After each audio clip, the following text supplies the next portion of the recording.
This is Basketball Talk Pro, and I'm Ron Ekker. We're finishing up today on a session we had a couple, maybe about a week and a half ago, where we began to talk about the fast break. Today I'd like to finish it up because we got most of it across at that time. I'd just like to give you a little background on where my ideas came from on the fast break. Some time ago, you know, each summer I used to select one thing, and spend all summer studying it. And this particular summer was the fast break. Well, we'd gone through quite a bit of film between myself and the assistants, and what we were looking for was execution, particularly how we were filling the lanes and how we were executing the 3-on-2. Well, we had our pencil poised, paper ready to grade those, but what we learned was there's hardly any of those situations, and the players don't run the lanes in a game. So this didn't throw us off particularly, but it did give us some thought. One of my assistants said, why don't maybe it's in the outlet pass area that keeps us from getting any clean fast breaks or organized fast breaks. So we went back to that, and like a lot of coaches, and I still see a lot of coaches, we thought throwing to the free throw line extended was where that first pass should go. Well, we started charting those passes, and what we found out is when you throw to the free throw line extended or close to it, you don't get a fast break. I mean, the defense is down there already. So what we did begin to see were long passes, because there were occasions of those, were creating a good fast break situation. Not necessarily lanes and 3-on-2s or 2-on-1s, but a situation where we had an advantage with the fast break. So that created then, or not created, but showed us a different look at what we were trying to accomplish. And this is the beauty, I think, of measuring your performance in basketball. I've said this many times. It allows you to create, because when you have facts and when you have strong information, now you can use that information to create new things, new ways of doing things, better ways of doing things. So what we decided to do, rather than worry about the lanes and practice 3-on-2 when there wasn't hardly any of them, we decided to put in rules like we had in the Monk offense. So now what really happened then was we began to see the fast break and the transition and Monk offense all in one package. It was started with an outlet pass, but it was never really broken up. Everything flowed together into the Monk offense. So this, gave us a new way, and for us a better way, of approaching the situations when we got steals and defensive rebounds. When I was helping Don Nelson, he had a similar type of concept with his fast break.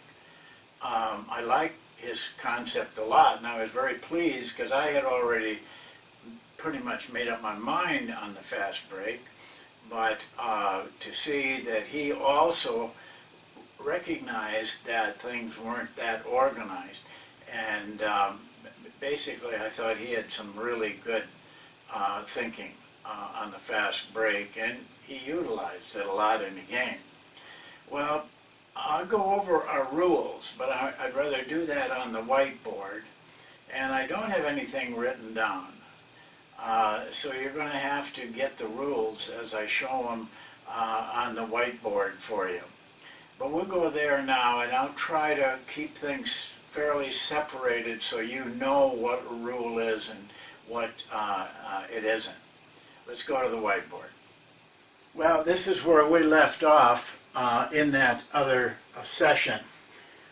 We had shown you the outlet pass that we wanted to achieve, and that is a long pass somewhere between the top of the key and the timeline. Is ideal if you can get it there.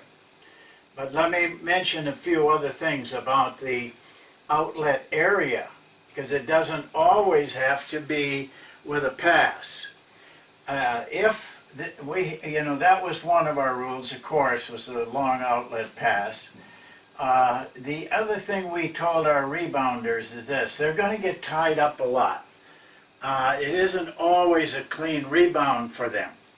So what we encouraged them to do was put the ball on the floor in a real powerful dribble out of there to get some space up in here.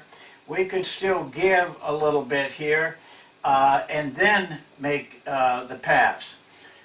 If these players got it, what we encouraged them to do, because there wasn't really any outlet people there, was to speed dribble and either wherever they wanted to go. They could go down the middle or they could go down the side. We did not demand any particular area there. So that was the key, was getting that outlet out into that area with either a dribble or a long pass.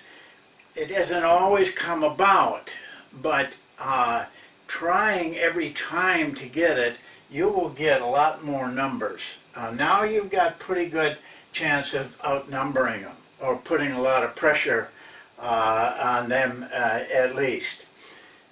Now, once the ball came out, this man, if he was a ball handler, he could start coming down the floor with his dribble, either down the sideline or he could move to the middle. Now the ball would then determine what the rest of the players were going to do. At this point, the rule we wanted to encourage them to follow was we wanted controlled speed. We didn't want a slow attack there. You're not going to get much out of that. But we didn't want a reckless attack either, just putting your head down and going as fast as you can go, because a lot of times you can't execute well with that type of an approach. What the other players had to do then was to watch where he was going, the ball was going, and fill in around as best they could. Now remember, they're going full speed. So let's just take a situation where the ball is going to stay on the sideline. Then this guy should start to look. Oops, I drew that wrong. He's not dribbling. Pardon me. He might even go as far over as that, but we tell all of our players, try to have one person that is one pass away from the ball. Now, here's where we tell our players, run to a layup, which is right there, not to the three-point line. And if they don't get the pass for a layup, that we want them to cross. So let's just draw something up here.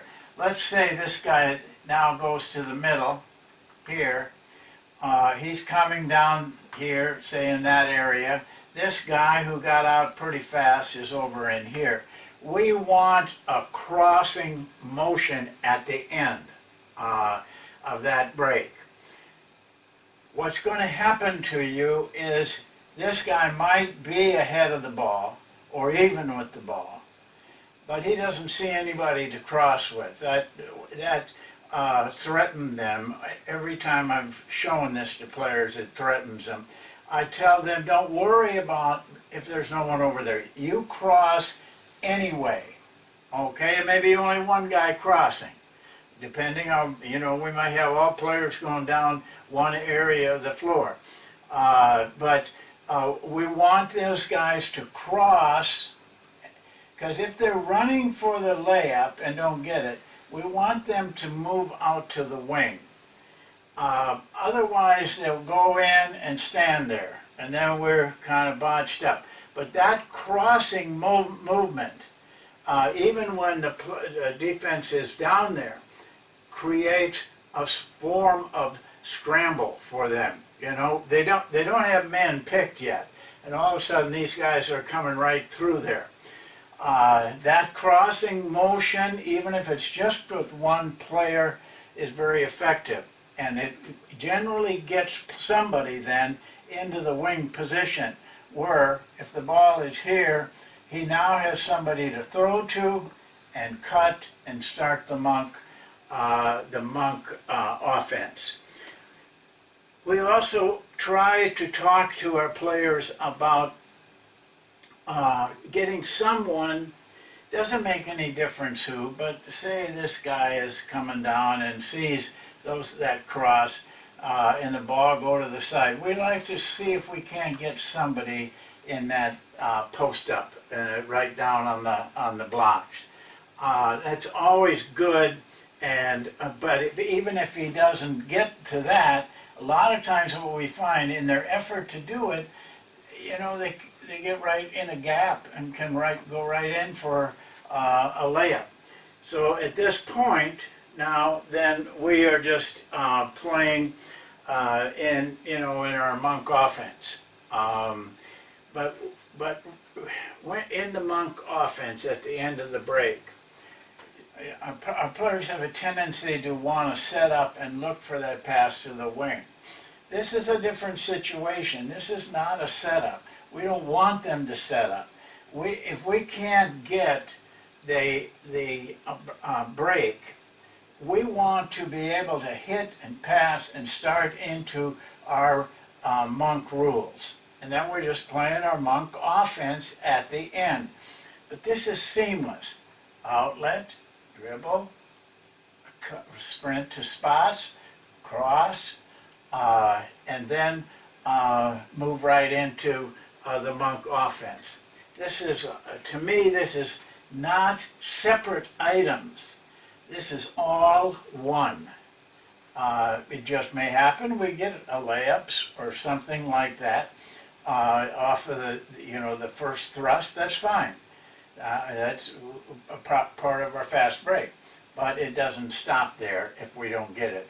We're going. It takes a long time.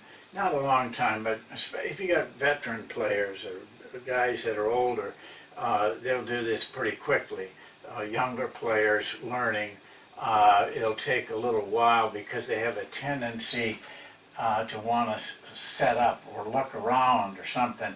They just got to pass and go, and the rest of the players got to work with them. You know, if you're not good at the monk offense, that won't make any difference.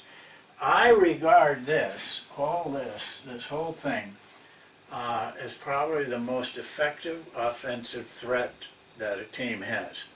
Unfortunately, you only get a certain percentage of defensive rebounds and steals, and that's where this would take place. If you can create more defensive rebounds and steals, you will get this a lot more. This is just a very effective way to score points and to get really good shots. Now, let me just touch on this a minute. The way that a lot of teams are playing now, they shoot and go back. Not all teams. You know,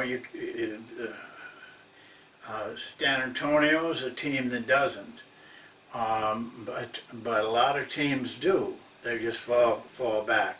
Don't let that discourage you if they do that. Don't get into the mental attitude that that's going to stop your fast break.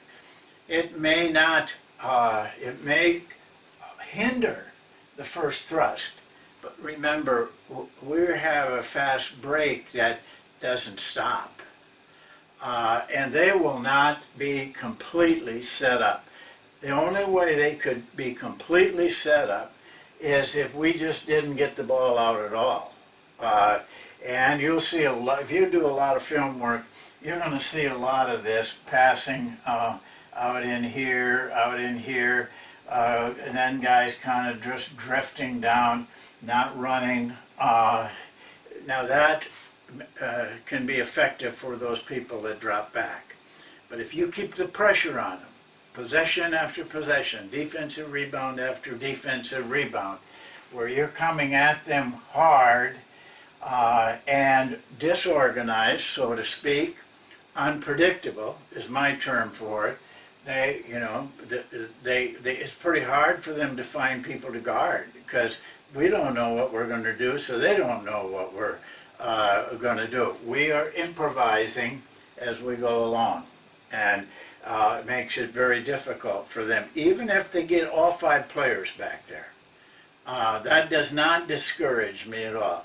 It's just keep going, because they are not set. They may appear to be set, but they're not. How can they be? They don't know where our players are. How can they match up people when we don't know where they are? They'd have to be hustling around trying to find people, or even if they just have the rule where they just pick guys, that's fine, that's a better way, but it's still difficult for players. And if at the same time this offensive team is attacking. So, I see teams that kind of concede to those people that drop back. They just say, well, we don't have a fast break, so we'll just run plays. For your own good, don't do that, because plays are not that effective. But this kind of thing, fast break to transition, is probably your best offense in my experience, and we keep track of things very closely.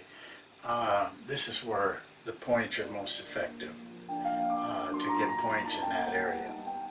So that's it for today. Thanks for watching, and we'll see you next time.